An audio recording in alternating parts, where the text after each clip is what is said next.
concern of voters about you is that you tout your record as Baltimore's mayor. As we all know, we all saw it, that city exploded in riots and violence in April. The current top prosecutor in Baltimore, also a Democrat, blames your zero-tolerance policies for sowing the seeds of unrest. Why should Americans trust you with the country when they see what's going on in the city that you ran for more than 7 years? Yeah, actually, I believe what she said was that there's a lot of policies that have led to this unrest. But Anderson, when I ran for mayor of Baltimore in 1999... She actually, just for the record, when she was asked which policies to name two, she said zero tolerance. I mean, there's a number of old policies that we were seeing the result of, that distrust of communities where communities don't want to step forward and say who killed a 3-year-old. It's a direct result of these failed policies. Let's talk about this a little bit.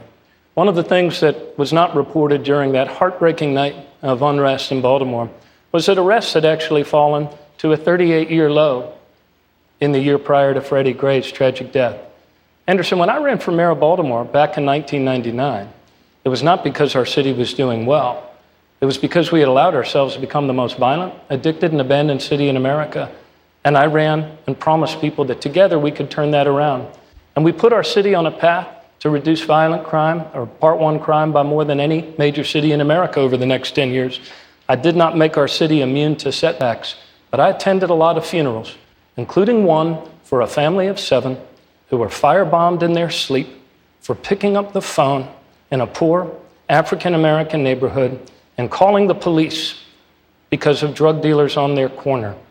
We've saved over 1,000 lives in Baltimore in the last 15 years of people working together, and the vast majority of them were young and poor and black. It wasn't easy on any day, but we saved lives and we gave our city a better future, improving police and community relations every single day that I was in office. In 1 year alone, though, 100,000 arrests were made in your city, a city of 640,000 people. The ACLU, the NAACP sued you, sued the city, and the city actually settled, saying a lot of those arrests were without probable cause. Well, I think the key word in your follow-up there was the word settled.